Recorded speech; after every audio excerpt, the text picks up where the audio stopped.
Welcome to Tex Murphy Radio Theater.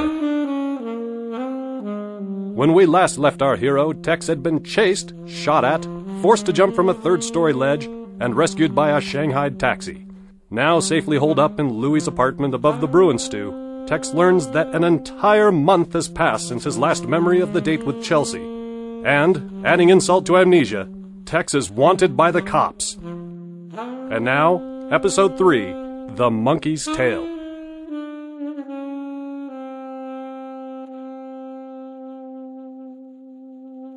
I'd never been in trouble with the police. Okay, I'd been in trouble with the police, but I never had a warrant out for my arrest.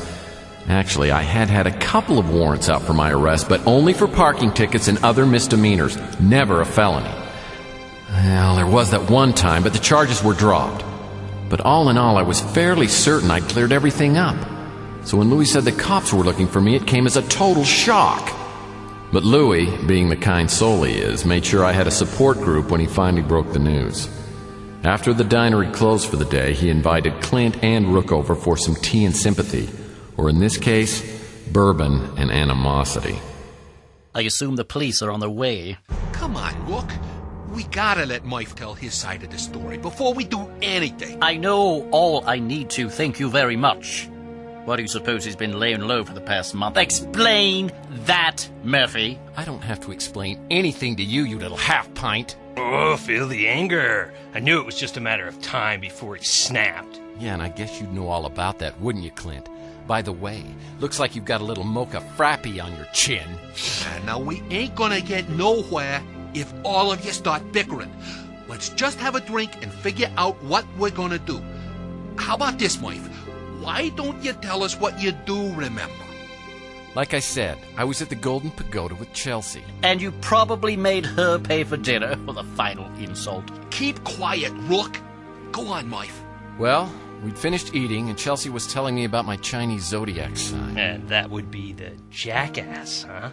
It says you're clever, skillful, you're unusually inventive, and you're able to solve difficult problems easily. See? I told you I was amazing. However, you must guard against impatience or being overly agreeable.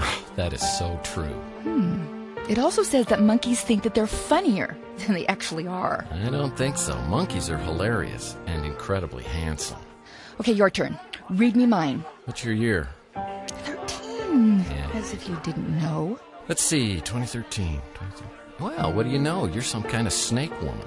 Just read it, monkey boy. Well, you have great wisdom, though you speak little.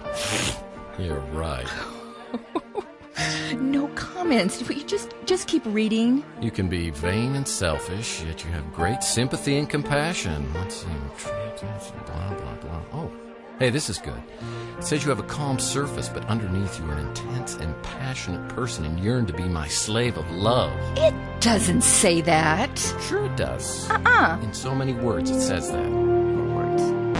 I think I'm going to rage. Could we just skip to the interesting part?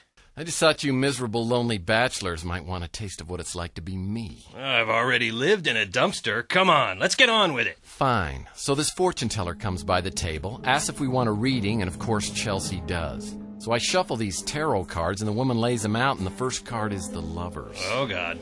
Call the police, Louie, and tell them to bring a straitjacket. I am dead serious. And then she flips over like an ace of pentagrams, a knight of something, something of swords, and a couple of other ones. Ah, straight. Well, that's what I said, but then Chelsee punched me and I had to sit there while the lady explained everything. This card, the Lovers, represents your present position and symbolizes the beginning of romance. I don't suppose I need to tell you two anything about that, do I? The Ace of Pentacles, which crosses the Lovers, is your immediate influence and represents obstacles lying just ahead.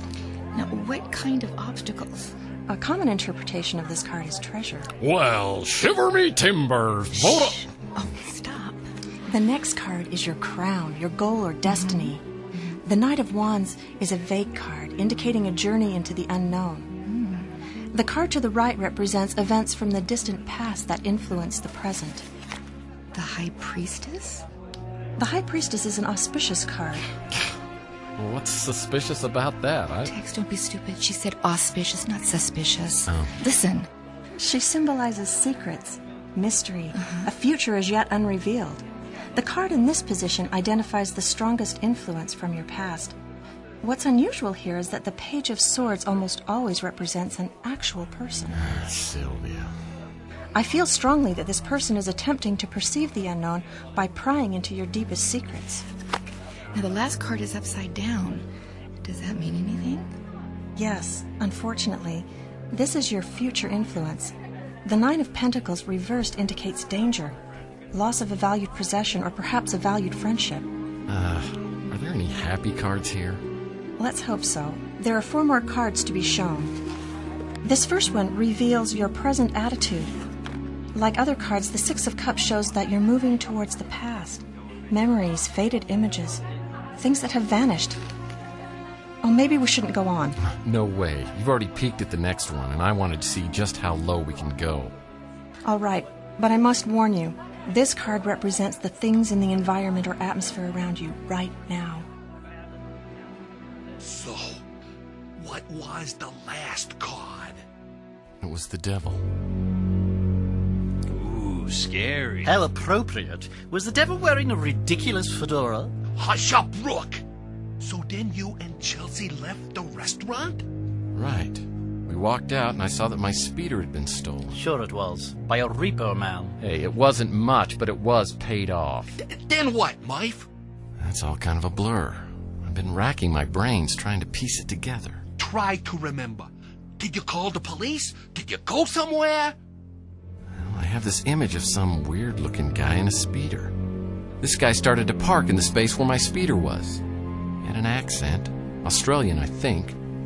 He and Chelsee started talking. I was still in shock. Okay.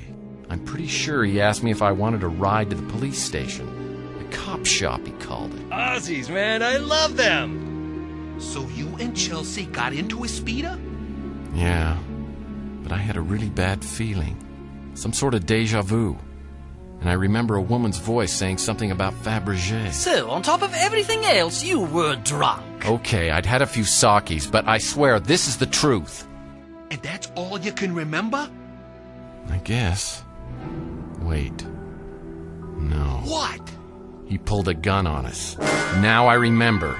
He shot Chelsee, and when I turned around, I was looking down the barrel of a gun. But that's all I remember. I believe you, Mife. What about you guys? I think he's gone completely mad. I know it sounds crazy, but if you don't believe me, ask Chelsee. Well, that would be a trick now, wouldn't it? One of you please tell me what the hell is going on? They found your speeder, Mife. It had got burned down to almost nothing. And someone was inside it.